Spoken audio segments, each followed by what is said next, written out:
मनीष अब तक एक न्यूज 24। दिल्ली सहित पूरे देश भर में छात्र आंदोलन हुए, लेकिन उनका कहा था कि केंद्रीय मंत्री जो है धर्मेंद्र प्रधान इस्तीफा देने के लिए, लेकिन इस्तीफा तो दे दिए, लेकिन उस पर बाद भी राजनीति शुरू हो गई है। जिस सिलसिले में जो है जदयू प्रवक्ता चंदन सिंह है, उनसे जानकारी देते हैं। मैं चैनल स्वागत आपका सर। धन्यवाद सर। ये बताइए, तमाम छात्र का ये सब मांग था कि धर्मेंद्र प्रधान इस्तीफा देने का, लेकिन धर्मेंद्र प्रधान इस्तीफा तो दिए, लेकिन उसके बाद तमाम विपक्षी लोग कह रहे हैं कि हमारे कोशिश के बाद जो इस्तीफा दिए हैं, इसमें क्या कुछ कहिएगा सर? देखिए, इंडी गठबंधन छात्रों के आंदोलन पर अपनी राजनीति की रोटी सेकना चाह रही थी। आपने देखा होगा कि राहुल गांधी जी माननीय प्रधानमंत्री जी का जो आवास है, जो एक प्रतिबंधित क्षेत्र है, वहां पर जाकर धरना पर बैठ गए।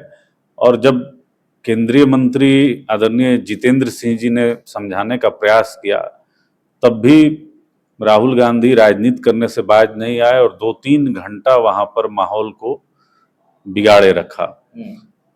और केजरीवाल जी को तो आप जानते ही हैं, अरविंद केजरीवाल तो राजनीति के ऐसे राजनेता हैं कि जेल में जाकर भी मुख्यमंत्री की कुर्सी छोड़ना नहीं चाहते थे।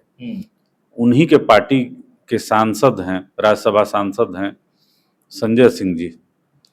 संजय सिंह जी को आपने देखा होगा कि उन्होंने ट्वीट किया कि राहुल गांधी आदरणीय नरेंद्र मोदी जी के कहने पर धरना पर बैठे हैं, अखिलेश यादव अलग राग अलाप रहे हैं, उद्धव ठाकरे का अपना अलग है। तो सभी लोग छात्रों की जो समस्या थी उससे उनका कोई लेना देना नहीं था। अपने अपने राजनीति के लिए वो वहां पर उपस्थित हुए। लेकिन कहा जा रहा है कि लोग विपक्ष में कह रहे हैं कि ये हमारे कहने से हुआ है। देखिए, ये तो देश की जनता जानती है कि नीट यूजी का जो पेपर था वो लीक किया। ये भी कह रहे हैं कि सरकार झुक गई है अब। वो लीक किया और उस पर छात्रों का जो रोष था वो स्वाभाविक था। सरकार ने उसको एड्रेस किया। आदरणीय सोनम वांगचुक जी का जो अनशन था उसको आदरणीय जेपी नड्डा जी ने के अनुरोध पर उन्होंने अपना फास्टिंग को खत्म किया और लगातार केंद्र सरकार छात्रों के साथ संवाद में थी। 3 बार की बैठकें हुई और एक निष्कर्ष पे सरकार और छात्र पहुंचे और आंदोलन समाप्त हुआ।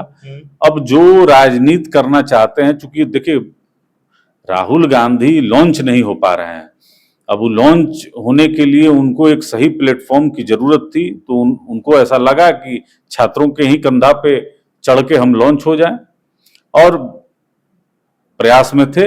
लेकिन आपसी फूट इंडी गठबंधन में इतना है और कोई रोड मैप नहीं है।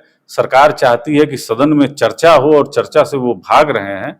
तो इसका श्रेय किसको दीजिएगा सर? मैंने कि धर्मेंद्र प्रधान जो इस्तीफा दिए हैं, तो इंडिया गठबंधन जो कह रहा कि हमारे चलते हुए है, सरकार झुक गई है। नहीं, देखिए किसी के चलते नहीं हुआ है। आदरणीय धर्मेंद्र प्रधान जी शिक्षा विभाग में बहुत अच्छा काम कर रहे थे और लगातार जो शिक्षा में समय समय पे बदलाव हो रहे थे वो आदरणीय धर्मेंद्र प्रधान जी कर रहे थे। लेकिन विगत दिनों जो छात्र का आंदोलन हुआ, उनको ऐसा महसूस हुआ कि ये समय हमारे देश के युवाओं और छात्रों को भ्रम के कुचक्र से बचाने के लिए इस्तीफा ही सही विकल्प है। उन्होंने अपने अंतरात्मा की आवाज सुनते हुए उन्होंने इस्तीफा दिया। उन पर किसी का दबाव नहीं था, ना माननीय प्रधानमंत्री जी का था, ना मंत्रिमंडल का था, ना जनता का था। लेकिन सर आप जो बोल रहे हैं, लेकिन काफी दिनों से प्रदर्शन चल रहा था, लेकिन पहले से नहीं कर पा रहे थे। इसका क्या कारण हुआ? नहीं, देखिए इसमें बहुत लोग घायल भी हुए हैं। देखिए, प्रश्न पत्र जो लीक का विषय है ये तो यूपीए 1 और यूपीए 2 में भी हुआ और खुद प्रियंका गांधी जी का राजस्थान में एक सभा के दौरान उनका बयान था कि अशोक गहलोत जी बहुत प्रयास कर रहे हैं कि प्रश्न पत्र लीक ना हो, लेकिन इस पर हमारा बस नहीं चल रहा है। तो केंद्र सरकार प्रयास कर रही है कि कड़े कानून, अभी कानून आपने पढ़े ना कि जो कैबिनेट से जो प्रस्ताव पारित हुआ है उसमें 10 साल का कठोर कारावास है और 10 साल का कठोर कारावास और 10 करोड़ रुपए का जुर्माना है।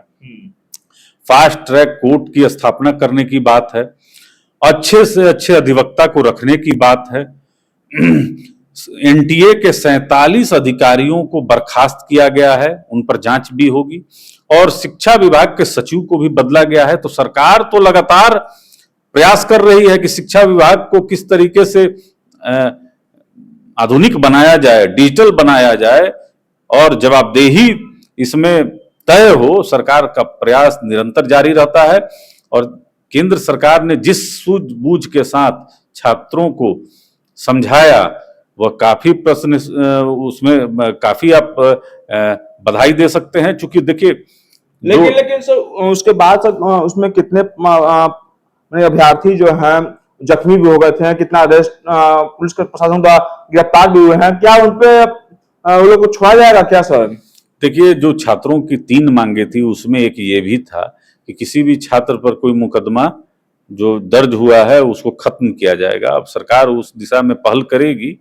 जब छात्रों को जब पॉलिटिकल कार्यकर्ता जब घुस जाते हैं और कुछ असामाजिक तत्व घुस जाते हैं तो इस तरीके की घटना होती है जिसमें छात्रों को भी चोट लगी और सुरक्षा कर्मियों को भी चोट लगी। दोनों विजुअल हम लोग ने आप ही लोग के माध्यम से देखे हैं। और पटना बिहार में भी बंद का कॉल किया गया था। जो अराजकता यहां पर फैलाई गई, पुलिस कर्मियों के सर फोड़े गए, पत्रकार साथियों को चिन्हित करके पीटा गया, गरीब रिक्शे वाले का रिक्शा पलट दिया गया, आम जनों को पीटा गया, महिलाओं के साथ अभद्र व्यवहार किया गया और मुख्यमंत्री आवास के तरफ भी पत्थर फेंके गए। देखिए ये हमारे नेता आदरणीय नीतीश कुमार जी इसी छात्र राजनीति के उपज हैं। जेपी आंदोलन में बहुत बड़ी भूमिका हमारे राष्ट्रीय अध्यक्ष परम आदरणीय श्री नीतीश कुमार जी की रही है। लेकिन शासन और सुशासन किस तरीके से स्थापित किया जाता है या छात्रों का आंदोलन कैसा होना चाहिए, तो जेपी आंदोलन से सीखना चाहिए सबको। लेकिन यहां पर तो उपद्रवी तत्व छात्रों के भेष में घुसकर और जो उपद्रव किए इस पर आप बोल रहे हैं उपद्रवी तत्व, लेकिन यही संदर्भ में छात्र लोग से जानकारी लिए तो छात्रों कह रहे हैं कि ये एनडीए के लोग थे जो उपद्रव कर रहे थे। देखिए ये तो विजुअल है, हम तो ये कहेंगे कि हाथ कंगन को आरसी किया, पढ़े लिखे को फारसी किया। आप ही लोग के कैमरों में वो रिकॉर्डेड है और जो चैनलों पे चल रहा है कि किस तरीके से गाड़ियों में आग लगाई जा रही है, गाड़ियों को पलटा जा रहा है, पुलिस कर्मियों पर पत्थर फेंके जा रहे हैं, ये तो विजुअल आ रहे हैं आप ही लोग के माध्यम से। अब क्या सच है क्या झूठ है, जब सरकार जब जांच करेगी तो जांच करने के बाद आप देखें कि प्रथम दृष्टया में जो मिला, तेज प्रताप यादव जी को पकड़ा गया। इसमें प्रशांत किशोर भी उकसावे में थे, छात्रों को उकसा रहे थे। तो ऐसे कई नेता हैं, आप वामपंथी नेता जो हैं कुमार सौरभ वो भी थे। तो इन लोग का तो स्पष्ट आ गया है, आरजेडी कांग्रेस और इनके कार्यकर्ता महागठबंधन के तमाम नेता जो है उनको गिरफ्तारी हुआ है। देखिए जब सड़क पर आप उत्पात कीजिएगा, गरीब रिक्शे वाले और खोमचे वाले को पीटिएगा तो प्रशासन तो कार्रवाई करेगी।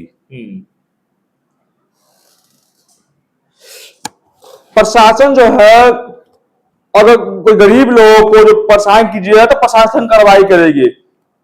तो आप सुन रहे थे जदयू प्रवक्ता चंदन सिंह को, जो तमाम सवाल को जवाब दिया। तमाम खबर देखने के लिए एक न्यूज़ 24 से बने। धन्यवाद।